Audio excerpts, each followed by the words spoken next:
Now, Saturday's drone attacks on Saudi Arabia's oil facilities have triggered a sharp jump in global oil prices. Oil futures opened 19% higher, jumping as much as $11.73 a barrel to $71.95. That's the single highest day increase since futures trading began in 1988. Now, Riyadh is racing to restore its oil production, which has been slashed in half after drones targeted the heart of its energy industry. President Trump has authorised the release of oil from the Strategic Petroleum Reserve to keep the markets well supplied if necessary. Let's speak now to our economics editor, Abid Ali.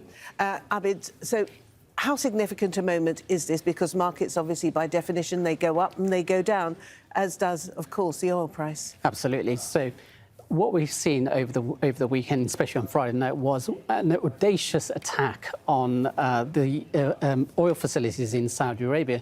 Now, these missiles or these drones had to travel 500 kilometres, whether that was from Iraq or whether that was from Yemen, undecided yet. Whether they were drones or whether they were cruise missiles, undecided yet. But nonetheless, they hit a facility in Saudi Arabia. And that's a huge, huge story because you have so many defences in place. Patriot missiles are sitting there for this kind of event, and yet they were not triggered. Maybe it was because of the low-cost design of the drones, but nonetheless, they hit their target, and this is a result. This is the reason why we're seeing a premium in the oil markets right this very moment. Right. So that's the geopolitical situation, which of course is spooking the markets because they're looking ahead and saying that tension is now ratcheting up on a pretty regular basis, incrementally. The bellicose language that we're hearing from Donald Trump and others is adding to that fear. But what about the actual oil supply today and for the next couple of weeks? Because, of course, Saudi has had to halve the amount of oil that it's producing on a daily basis. Absolutely. So the Saudis have got an oil reserve of about 188 million barrels. Now, some of that is stored in Rotterdam, Okinawa, and just off the coast in Egypt. So they can tap into this and supply the market. There's no threat to the market not being supplied with enough oil. We've been through a period where basically the global economy is slowing and there's less demand for oil as it is.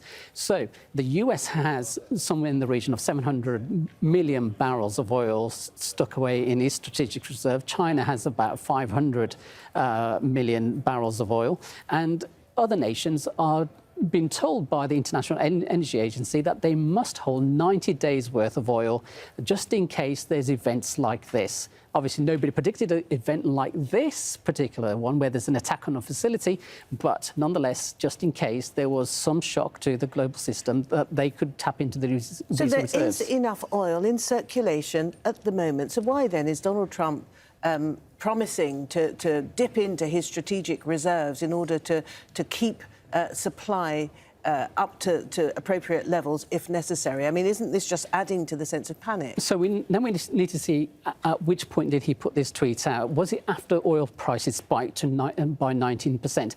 If that was the case, and it looks like that was the thinking, is just to reassure the markets, hey, listen, if the market needs any oil, and that was a big if in his sentence as well, then we are ready to supply the markets. And that's just a reassurance, because the other thing to remember is that it's not just traders who are trading, it's computers. They're reading through social media posts and they're picking up news stories and they're saying, OK, oil prices have spiked because of an attack. And then they see this other tweet from Trump saying, there's plenty of oil. And so that helps the logarithms to calm down a bit because they say that's the tweet from the President of the United States. But when he says, we're locked and loaded, that's a geopolitical risk, and that just adds to the price pressures. So what does Saudi Arabia need to do now to take the heat out of the situation? So Saudi Arabia basically has been not behind the curve, but they've responded in good time to say, listen, we need 48 hours to assess what's happening with oil supplies, what's happening in our facilities, and it looks like they're going to be able to return a third of that supply by today, and there should be an update either today or tomorrow to say exactly what they think is happening with their supplies. All right, Abid Ali, thank you very much.